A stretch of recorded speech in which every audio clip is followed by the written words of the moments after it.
Hi guys, welcome back to my channel. So ಇವತ್ತಿನ recipe ಮಾವಿನ ಹಣ್ಣಿನ ಶ್ರೀಕರಣೆ ಬರೀ 5 ಮಿನಿಟ್ಸ್ ಒಳಗಡೆ ಟೇಸ್ಟಿಯಾಗಿ ಹೇಗೆ ಮಾಡೋದು ಅಂತ ನಾನು ನಿಮಗೆ ಹೇಳ್ಕೊಡ್ತಾ ಇದ್ದೀನಿ. ಮೊದಲು ಒಂದು 8ರಿಂದ 10 ಮಾವಿನ ಹಣ್ಣನ್ನು ತೊಗೊಳ್ಬೇಕು. ಆಮೇಲೆ ಅದನ್ನು ಚೆನ್ನಾಗಿ ತೊಳ್ಕೊಳ್ಬೇಕು. ಅದನ್ನು ಚೆನ್ನಾಗಿ ತೊಳ್ಕೊಂಡಾದ್ಮೇಲೆ ಅದರ ಹಿಂದ್ಗಡೆ ಇರೋ ತೊಟ್ಟನ್ನು ತೆಗಿಬೇಕಾಗತ್ತೆ.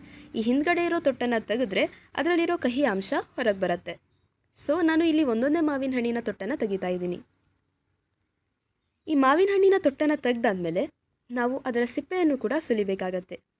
ನಾನು ನಿನ್ನೆ ಆದರೆ ನಮ್ಮ ಚಾನಲಲ್ಲಿ ಒಂದು ಮಾವಿನ ಹಣ್ಣಿನ ಸಾಸಿವೆ ಹೇಗೆ ಮಾಡೋದು ಅಂತ ಹಾಕಿದ್ದೆ. ಆ ವಿಡಿಯೋನ ನೀವಿನ್ನೂ ಚೆಕ್ಔಟ್ ಮಾಡಿಲ್ಲ ಅಂದರೆ ಹೋಗಿ ನೋಡಿ. ನಾನು ಕಾಮೆಂಟ್ಸಲ್ಲಿ ಅದರ ಲಿಂಕನ್ನು ಹಾಕಿರ್ತೀನಿ. ಸೊ ಹೀಗೆ ನಾವು ಮಾವಿನ ಹಣ್ಣಿನ ಸಿಪ್ಪೆಯನ್ನು ತೆಗಿಬೇಕಾಗತ್ತೆ.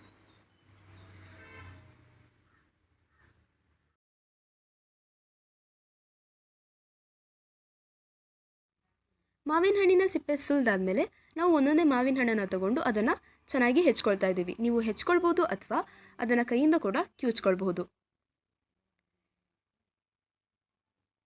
ಕೈಯಿಂದ ಕಿವುಚ್ಕೊಂಡ್ರೇ ಇನ್ನೂ ಚೆನ್ನಾಗಿ ಆಗುತ್ತೆ. ಈಗ ನಾವು ಗೊಟ್ಟದಲ್ಲಿರೋ ರಸನೂ ಬರಬೇಕಂತ ಅದರೊಳಗೆ ನೀರು ಹಾಕಿ ಅದನ್ನು ಕಿವುಚ್ಕೊಂಡು ಆ ಮಿಶ್ರಣಕ್ಕೆ ಹಾಕ್ತಾ ಇದ್ದೀವಿ. ಈಗ ನಾವು 1 ಬಟ್ಲದಷ್ಟು ಬೆಲ್ಲನ ಆ ಶ್ರೀಕರಣೆಗೆ ಹಾಕ್ತಾ ಇದ್ದೀವಿ. ಹಾಗೆ 4 ಏಲಕ್ಕಿನ ಜಜ್ಜಿ ಕೂಡ ಹಾಕ್ತಾ ಇದ್ದೀವಿ. ಈಗ ಮಿಕ್ಸ್ ಮಾಡಿದರೆ ಆಯಿತು, ನಮ್ಮ ಶ್ರೀಕರಣೆ ರೆಡಿ. ಈಗ ನಾವು ಅದನ್ನು ಸರ್ವ್ ಮಾಡ್ಕೊಳ್ಬೋದು.